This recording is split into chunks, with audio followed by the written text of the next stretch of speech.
నమస్తే అన్న అందరికీ నమస్కారం. ఏపీ సీఎం నారా చంద్రబాబు నాయుడు గారి పైన మాజీ సీఎం వైఎస్ఆర్సీపీ అధ్యక్షుడు వైఎస్ జగన్ గారు సంచలన వ్యాఖ్యలు చేశారు. వివరాల్లోకి వెళితే ఎన్నికల ప్రచారంలో ముసలమ్మ కూడా బటన్ నొక్కుతుందని చెప్పి చంద్రబాబు చెప్పారు. ప్రతి గ్రామంలోనూ ప్రతి వ్యక్తి ఎందుకు బటన్ ఇప్పుడు నొక్కడం లేదని చెప్పేసి చంద్రబాబు గారిని ప్రశ్నిస్తూ ఉన్నారు.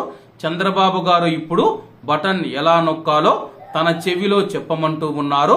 మొహమాటం లేకుండా నిస్సిగ్గుగా మాట్లాడుతూ ఉన్నారు. మరి యొక్క వ్యక్తి చీటర్ కాదా? ప్రజలను మోసం చేసిన వ్యక్తి పైన 420 కేసు పెట్టకూడదా అని చెప్పేసి వైఎస్ఆర్సీపీ అధ్యక్షుడు మాజీ ముఖ్యమంత్రి వైఎస్ జగన్మోహన్ రెడ్డి గారు ఆగ్రహం వ్యక్తం చేశారు.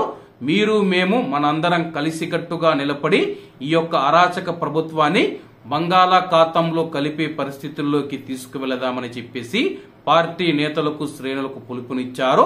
బుధవారం తాడేపల్లిలోని పార్టీ కేంద్ర కార్యాలయంలో ఉమ్మడి గుంటూరు జిల్లాకు చెందిన వైఎస్ఆర్సీపీ ఎంపీటీసీలు, జెడ్పీటీసీలు, మున్సిపల్ చైర్పర్సన్లు, మేయర్, ఇతర స్థానిక సంస్థల ప్రజాప్రతినిధులు, పార్టీ నేతలతో జగన్ గారు సమావేశమయ్యారు.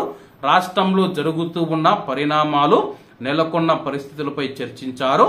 పార్టీని మరింత బలోపేతం చేసేందుకు తీసుకోవాల్సిన చర్యలపైన దిశానిర్దేశం చేశారు. ఈ యొక్క సమావేశంలో అయితే ఆయన ఈ యొక్క వ్యాఖ్యలు చేయడం జరిగింది. మరి టీడీపీ శ్రేణులు ఏ విధంగా స్పందిస్తాయో వేచి చూడాల్సి ఉంది. కాబట్టి అందరూ బాగుండాలి, అందులో మనం ఉండాలి. అందరికీ నమస్తే అన్న, జై హింద్.